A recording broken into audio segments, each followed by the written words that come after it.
윤한 갈등이 이거 만만치 않게 진행되는 것 같습니다. 신지호 부총장이 한동훈 사람입니다. 네네. 김건희 고모 이야기 꺼냈습니다. 목사님. 예, 네. 가족 이야기 꺼냈잖아요. 이 조폭 영화에서도 가족 테러하기 시작하면 이거 막장이라는 겁니다. 끝까지 갔다는 뜻입니다. 네네. 결국은 윤석열과 그 친윤 그룹들이 한동훈을 쳐내려고 한다. 그렇게 봐야 되고요. 한동훈도 그걸 느꼈다. 그래서 신지호가 이미 이제 일가를 날린 거고요. 지금 기사를 보면 한동훈이 김건희 특검법에 대해서 다시 한번 고려해 봐야 되겠다라는 메시지를 흘리고 다니고 있습니다. 네. 나 그냥 죽지 않는다. 뭐 이런 의미죠. 그러면 지금 불거진 건 소위 당원 게시판에 한동훈 대표와 그의 가족들이 네. 실명으로 글을 남긴 거, 여기 뭐 실명밖에 안 된다는 거니까요. 이게 당내 갈등인데 이게 풀리는 게 아니라 네. 이게 증폭되는 하나의 촉진제 역할을 하는 거군요. 그렇죠. 저는 두 가지 측면이 있다고 보는데요. 첫 번째는 특검법 관련 또는 탄핵 관련해서 한동훈을 끝까지 믿을 수 없다.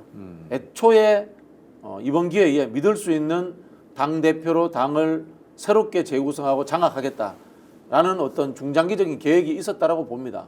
그리고 두 번째로는 김건희 씨와 윤석열의 캐릭터의 문제. 한동훈 절대 용서할 수 없어. 배신사람. 이런 그 두 사람의 뭐 표현이 그렇습니다만 은원관계 비슷한 이런 것들도 작동하면서 반드시 한동훈을 이번에는 제거해야 되겠어라는 의지가 대통령실에서 충만하지 않았나 그렇게 짐작합니다. 그러면은 뭐 민주당에서도 그런 뭐 얘기를 하던데 토사구팽 아니냐고. 그러니까 네. 사냥했었던 사냥개를 삶아 먹는다는 중국 고사 아닙니까? 그러니까 그냥 한동훈은 이재명을 잡기 위한 사냥개였을 뿐인가요? 윤석열 대통령이 볼 때는? 뭐 처음에는 그러지 않았을 수 있죠. 그러나 그 한동훈 입장에서도 해도 너무한다.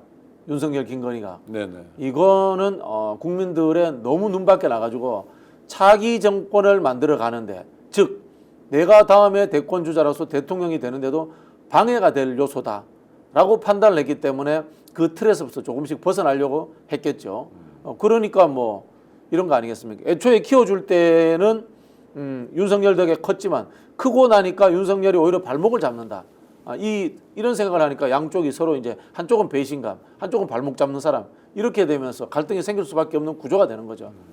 거기에는 뭐 우리 박사님 보시기에는 대통령의 국정수행 지지도도 상당한 영향을 미쳤다. 지지도가 높으면 한동훈 대표가 쓸 수 있는 카드가 많지 않을 없죠. 텐데 네. 지지도가 낮으니까. 그런데 그렇게 토사구팽 당할 운명에 처해져 있고 뭐 누가 봐도 위기 상황인데요. 당원 게시판 문제도 그렇고 한동훈 대표의 대응이 이렇게 활기차 보인다, 적극적이다, 공세적이다 이런 느낌은 안 들어요. 이건 왜 그렇습니까? 일단 뭐 약점을 잡혀 있겠죠. 이 댓글 게시판에 대해 가지고 네. 장해찬 씨가 이야기를 많이 하잖아요.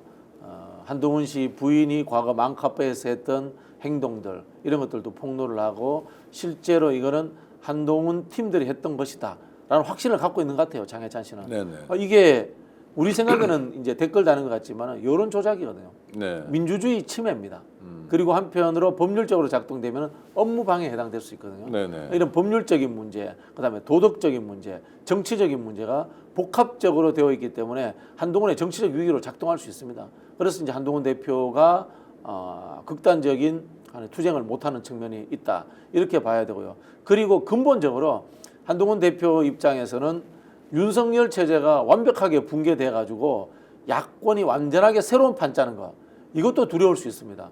왜냐하면 자기 역시 뿌리는 윤석열과 같고 외부인이잖아요. 네네. 그렇기 때문에 외부인들이 배제되는 새반짜기가 될 수 있는 가능성이 있기 때문에 적절하게 윤석열 체제는 유지가 되고 김건희 여사 정도는 제어가 되면서 본인에게 스무드하게 이양되는 상황들 이걸 바랄 겁니다. 근데 그렇게 말씀 듣고 나니 그런 상황 절대 없을 것 같은데요.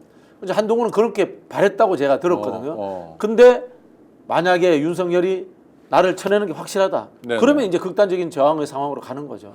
저는 그 기로점에 있는 것 같아요, 지금. 그러니까 이도 저도 아닌 상태이지만 뭐 숙고하는 상태라고 하고 네. 그럼 한동훈 대표가 윤석열 대통령을 향해서 만약 칼을 뽑는다 하면 그 쓸만한 칼일까요? 첫 번째가 김건희 여사 특검법. 그러니까 그게 자기는 국회의원도 아닌데 네네. 한동훈 계를 통해서 특검법을 통과시키는 게 수적으로 일단 가능할까요?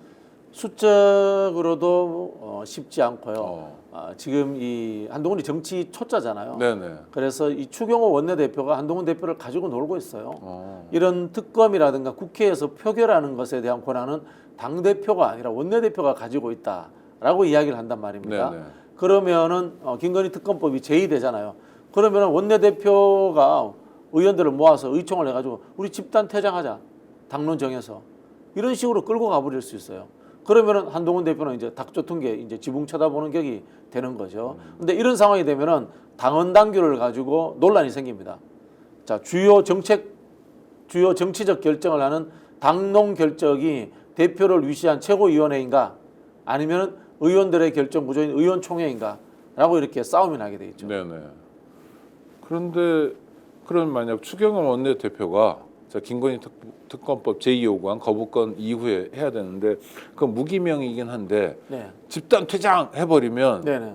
나 남아서 무기명할래 이거 좀 이상하잖아요. 그 정도 가면 기명이죠. 분당이죠, 분당이죠. 그렇죠. 네, 그러니까 가능성이 별로 없다. 네네. 그러면 한동훈 대표는 올 겨울쯤에 조용히 사라지는 게 자기 역할이 되는 걸까요? 한동훈 대표가 요구할 수 있는 게 이거죠. 집단 퇴장이 아니고 의원들의 자율투표에 맡기자. 요걸 가지고 이제 추경과 한판 붙는 상황.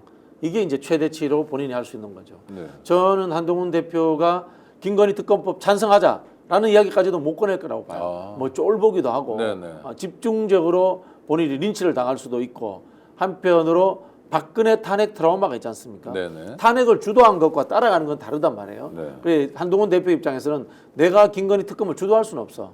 그러나 모른 척하고 의원들이 가는 것에 대해서는 용인해 줄 수 있어. 요 정도 스탠스면은 본인 입장에서 원만하다고 생각할 거거든요. 그러면 최대치 주장할 수 있는 것이 의원들이 본회의에 참석해서 자율투표하도록 하자 정도가 저는 최대치일 거라고 봅니다. 그러나 추경호 원내대표가 싫어. 집단 퇴장하자. 이건 당내 문제야. 우리가 해야 돼.라고 하면 그때는 이제 아니, 충돌하더라도 결국 네. 이기는 건 추경호가 이길 것 같은데요. 한동훈이 얼마나 이제 결심을 가지고 있느냐 하는 부분이죠. 아, 그리고 거기에는 이제 광장의 시민들의 목소리, 네. 또 여론조사에서의 윤석열 정권의 지지율 이런 걸도 다 복합적으로 그러니까 작동하죠. 한동훈 계가 10명 또는 20명의 의원이 있다 치더라도 네. 추경호 원내대표가 집단 퇴장이라고 결의를 해가지고 이제 발표하면 그걸 무릅쓰고 나는 남을 거야. 네. 10명, 20명 안 될 것 같은 느낌인데요. 그렇게 되려면요. 네. 광화문에 100만 명 모여야 되고요. 아. 윤석열 지지율이 10% 초반대로 떨어져야 됩니다. 그 정도 되면은 한동훈이 그런 이야기 할 수 있을 것 같아요. 네네. 네.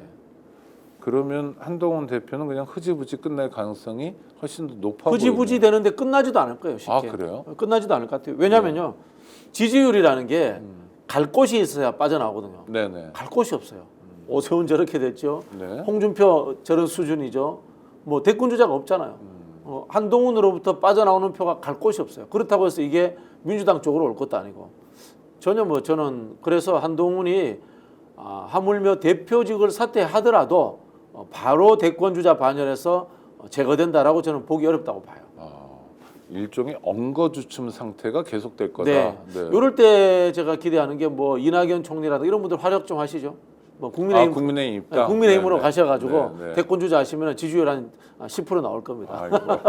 그러니까 정치 지도자란 분들이 누군가에 의해서 발탁되거나 누군가에 의해서 그 자리에 앉히게 되면 말로가 대체로 이렇게 가는 거군요. 그러니까 자기 역량이 되게 중요하군요. 뭐 대표적으로 비교되는 사람이 이재명 대표잖아요. 네네. 민주당 내에서도 비주류였고 소수파였습니다. 그 민주당 내에서도 이제 탄압을 받았습니다. 그런 이 시련을 겪으면서 단련됐기 때문에 지금의 상황에서도 쉽게 꺾이지 않는 거거든요. 차곡차곡 다져져 왔다는 거예요. 근데 이제 한동훈 대표라든가 윤석열 대통령 같은 사람들은 사상 누각이죠. 네. 꽃바람 불 때 누각에 올라가서 시조 한 수 짓고 그리고 정권을 향해 가지고 쓴소리 한번 날리면서 저 자리까지 온 것 아니겠습니까? 저런 사상 누각들은 꽃바람이 칼바람으로 바뀌면 바로 무너질 수 있죠. 그래서 그런가 이